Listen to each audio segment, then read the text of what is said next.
Ça y est, Francine, suite à tes conseils, j'ai décidé de pouvoir intégrer le conseil d'administration d'une organisation, d'une OBNL. Mais maintenant, comment est-ce que je fais pour pouvoir trouver la bonne organisation? C'est tout de suite qu'on va répondre à cette question-là.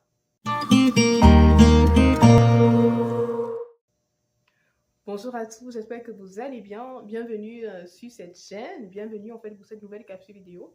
Si vous êtes ici pour la première fois, sachez qu'ici, sur la chaîne Francine fait sa télé, on va parler de sujets autour de la carrière professionnelle. On va parler de sujets tels que LinkedIn, formation, des certifications. Et j'ai à cœur depuis quelques semaines pouvoir parler de tout ce qui concerne les conseils d'administration. Comment intégrer un conseil d'administration, le conseil d'administration d'une OBNL, c'est-à-dire entendez organisation à but non lucratif. Aujourd'hui, on va voir ensemble comment est-ce qu'on fait pour choisir l'organisation qui va nous convenir et dans laquelle on va pouvoir justement exercer son influence au sein d'un conseil d'administration. Mais avant d'aller plus loin dans le vif du sujet, je voulais vraiment vous inviter à faire deux choses. La première chose, vraiment, n'hésitez pas à vous abonner. Comme je disais, c'est une chaîne qui vous aide justement à trouver et à garder un emploi. Et on aborde beaucoup de sujets, LinkedIn, carrière professionnelle, on va parler du métier d'analyse d'affaires, on va parler maintenant du conseil d'administration. Vraiment, n'hésitez pas à pouvoir vous abonner afin de pouvoir bénéficier de tous les conseils et les notions de qualité qui sont données sur cette chaîne. La deuxième chose, vraiment, n'hésitez pas à pouvoir cliquer sur le bouton de notification afin de ne manquer aucune de mes nouvelles vidéos. Avant de continuer, j'aimerais également vous dire que j'ai écrit un livre qui s'intitule « Pourquoi et comment intégrer le conseil d'administration d'une organisation à but non lucratif ». Le livre il est disponible en fait sur le lien en commentaire. Il est disponible sur Amazon. Vous pouvez le procurer. Vraiment, si vous souhaitez aller beaucoup plus loin, c'est-à-dire en plus de tous les conseils que je donne déjà sur la chaîne, si vous voulez avoir davantage de connaissances sur ce sujet, vraiment, n'hésitez pas à pouvoir vous procurer le livre. Je suis persuadée que vous allez beaucoup apprendre. On va aller tout de suite dans le vif du sujet. Donc, quand je place le contexte, vous avez été encouragé par mes vidéos à pouvoir rejoindre le conseil d'administration d'une organisation à but non lucratif. Et vous vous posez maintenant la question de savoir, mais comment est-ce que je fais pour choisir la bonne organisation? Et c'est une excellente question parce que il est très important de savoir que lorsqu'on décide de pouvoir siéger sur un conseil d'administration, on donne son temps bénévolement. C'est-à-dire quand on suit tous le conseil d'administration des associations, des OBNL, des ONG, généralement on va donner son temps de manière bénévole. Donc ça veut dire que vous n'aurez aucune rémunération. Ça veut dire que c'est vraiment du bénévolat, du volontariat comme on dit toujours. Et donc, il est très important pour ne pas vous décourager dans le temps, pour rester motivé, de faire le bon choix dès le départ, de faire le bon choix de manière initiale. Sinon, vous allez vous décourager, vous allez abandonner et ce n'est pas ce que vous souhaitez, j'en suis persuadée.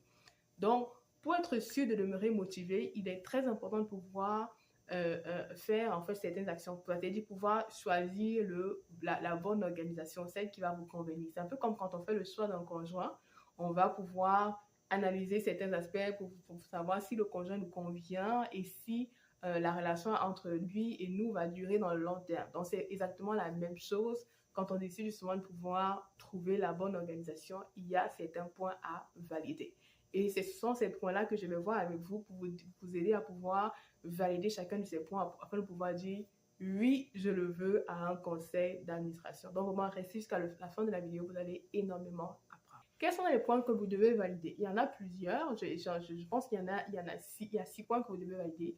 Le premier point, il faut bien comprendre que la mission et les valeurs de l'organisation. C'est que lorsqu'une organisation vous approche ou que vous approchez une organisation afin de pouvoir siéger sur le conseil d'administration de cette organisation-là, il est très important en fait que vous validiez la mission et les valeurs. Quelle est la mission de cette organisation-là? Qu'est-ce qu'elle veut changer? Qu'est-ce qu'elle veut faire? Et quelles sont ses valeurs? Quelles sont les valeurs de l'organisation?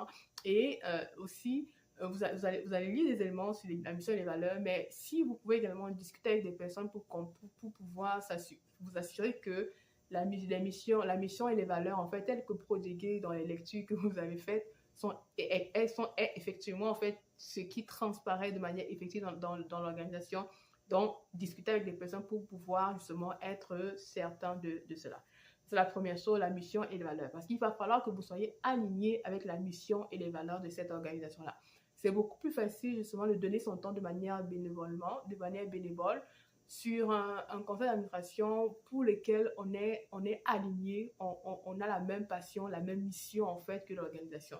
Par exemple, si vous êtes une personne super intéressée par tout ce qui concerne le sport, ce serait plus intéressant pour vous d'aller justement dans une organisation qui s'attaque en fait aux problématiques du sport, qui veut justement aider les sportifs, parce que vous serez plus concerné par le sujet. Donc, il faut vraiment que ce soit comme un battement de cœur pour vous, pour que ce soit beaucoup plus facile pour vous de pouvoir justement commencer, mais surtout continuer sur le conseil d'administration de cette organisation-là. Donc, je dirais, première chose, la mission et les valeurs. La deuxième chose, il faut pouvoir regarder l'aspect financier.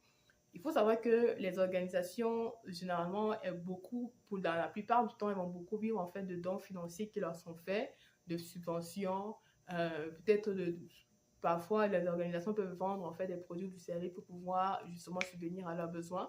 Il faut pouvoir justement savoir, ok, lire un peu le rapport, les derniers rapports annuels pour voir, ok, où est-ce que l'organisation en est sur le plan financier? Est-ce que c'est une organisation justement qui a beaucoup d'aide?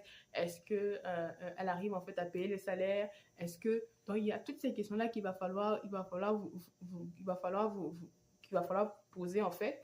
Et donc toutes ces questions-là vous allez les trouver dans les rapports annuels. Donc il y aura beaucoup d'informations à lire. Vous allez avoir les états financiers, le bilan, le compte de résultats. Il va falloir prendre le temps de pouvoir reviser justement ces éléments-là afin de pouvoir être certain que l'entreprise, en fait, l'organisation en fait, dans laquelle vous voulez en fait, aller sur le conseil d'administration est une organisation, je dirais, qui est bien gérée sur le plan financier. Parce que vous ne voulez pas vous engager dans une organisation un peu douteuse. Voilà. La deuxième chose, c'est les finances.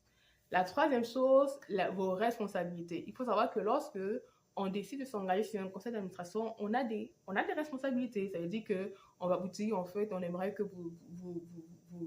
on aimerait en fait que vous participiez en fait au CA. On aimerait que le CA a lieu peut-être une fois chaque mois, une fois chaque 3 mois, une fois chaque 4 mois. Il faudra justement pouvoir tenir vos engagements. Peut-être au niveau du CA, on veut que chaque personne du conseil d'administration qui siège sur le conseil d'administration siège également sur les comités. On veut par exemple que si vous avez un background en comptabilité, on veut peut-être que vous siégez sur le comité d'audit. Donc, tous ces éléments-là, il va falloir comprendre en fait quelles sont vos responsabilités, quelles sont les responsabilités que vous auriez si vous décidez de pouvoir rejoindre ce conseil d'administration-là. C'est très important pour ne pas vous désengager par la suite, de comprendre, ok, à quoi est-ce que je m'engage? Voilà. Qu'est-ce que je vais donner? Et aussi, il y a un point également que je vais mentionner, c'est qu'il faut savoir que sur certains conseils d'administration, on peut vous demander de pouvoir également apporter votre contribution. Par exemple, la plupart des organisations vont souvent faire des galas, des soirées, et on demande souvent aux administrateurs de contribuer, d'acheter des billets. Donc, il va falloir savoir ça. Est-ce que vous aurez apporté votre contribution financière en plus du temps que vous donnez déjà pour l'organisation? Donc, tout ça, il va falloir le savoir pour ne pas vous retracter par la suite. Donc, ça, c'était le troisième point. Le quatrième point, il va falloir vous assurer que chaque administrateur qui siège sur le conseil d'administration de cette organisation-là a une assurance responsabilité civile. En fait, quand vous êtes administrateur d'une organisation, il faut savoir que vous êtes responsable en fait si l'organisation fait défaut.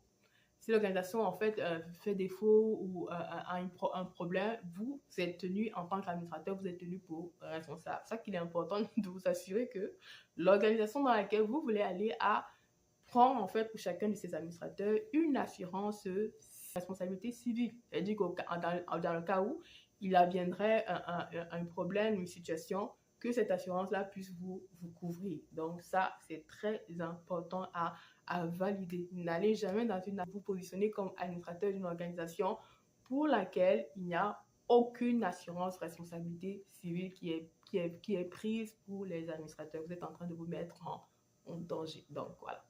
Assurez-vous que vous aurez une assurance responsabilité civile. Et si vous pouvez me l'avoir, ce serait encore important. Généralement, je sais qu'au Québec, par exemple, moi j'ai déjà vu des assurances responsabilité civile qui couvrent en fait un montant de 2 millions de dollars. Voilà, donc assurez-vous d'avoir une assurance responsabilité civile dans cette organisation-là. Le quatrième point, il va falloir discuter avec les gens. Vous avez dit, quand je dis discuter avec les gens, il va falloir rencontrer les personnes de l'organisation, que ce soit les personnes de cette organisation-là ou les personnes justement qui travaillent pour l'organisation ou des personnes justement qui sont en relation avec cette organisation-là pour savoir, ok, comment est-ce que l'organisation, en fait, comment ça se passe? Est-ce que l'organisation va bien? Est-ce que l'organisation traite bien, en fait, les employés? Est-ce que l'organisation, justement, remplit sa mission? Est-ce que l'organisation a d'autres missions? Bref, il va falloir discuter avec les gens pour être au parfum, pour prendre, en fait, le pouls, pour prendre l'ambiance.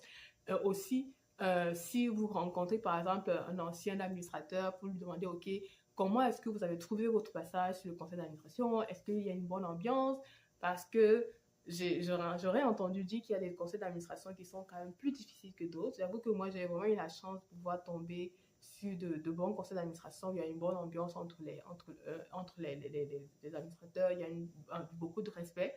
Donc, mais il paraît que ce n'est pas toujours le cas. Donc, il va falloir valider que l'organisation est-ce que vous allez dans une bonne organisation en discutant avec les gens, les personnes qui ont côtoyé de près ou de loin cette organisation-là afin de pouvoir prendre votre pouls.